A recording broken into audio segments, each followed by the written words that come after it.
Okay, we're going to look at something a little bit different today, and it is called mean absolute deviation. Okay, and I want to mean absolute deviation is something that we use for statistics, that we use to help describe data and how accurate the data is. Okay, so let's go over a little bit of vocabulary here. So mean, this is something you've already learned before. Mean, remember, is the average of the set of data. Okay, mean is average.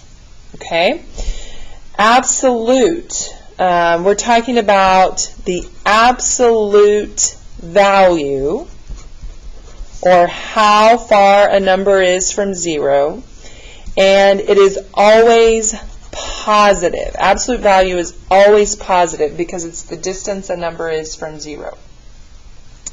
And then deviation means the distance.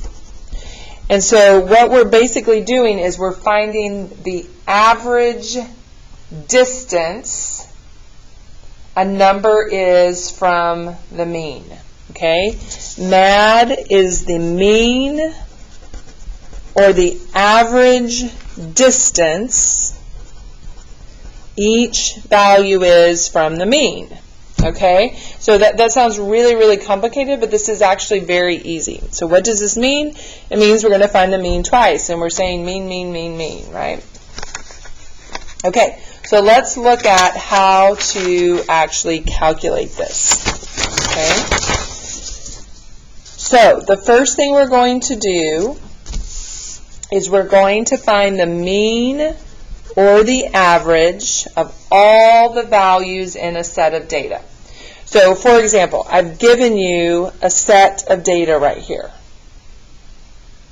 Okay, so the first thing we're going to do is we're going to find the average. So remember, to find the average, we add all of the numbers together, and then we divide by how many numbers are in the data set. Okay, so let's do that. So we're going to take, here's our first data set, 15 plus 6 plus 16 plus 11 plus 8 plus 7 plus 3 plus 6. You've got a calculator. Don't stress about that, right? Okay, this adds up to 72. Okay, it adds up to 72. And then we're going to divide. So we have a total of, hold on just a second. Okay, and then we have to divide by how many there are. So we have a total of 9 numbers. So 72 divided by 8 is 9. Okay, so the first thing we had to do was find the mean of all of our set of data. Now, the next thing we're going to do is we're going to find the distance of each value from the mean. And so all we have to do is subtract the mean from each value, and we want to write the absolute value, which basically means when we do our subtraction, we want to write it as a positive number.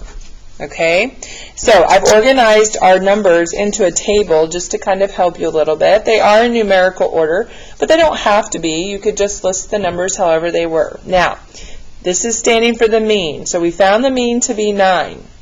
So we're basically just going to do 9 minus 3. What is 9 minus 3? It is 6. So this really shouldn't say total. This should say the difference. The difference, or the absolute value. Okay? Then we've got 9 minus 6. What is 9 minus 6? 3. See, this is easy subtraction. 9 minus 6, we already did it. 9 minus 7, 2. 9 minus 8, 1.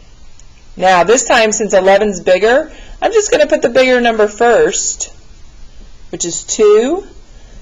15 minus 9 is 6. 16 minus 9 is 7. Okay, so that's step 2. So step 1, we find the average.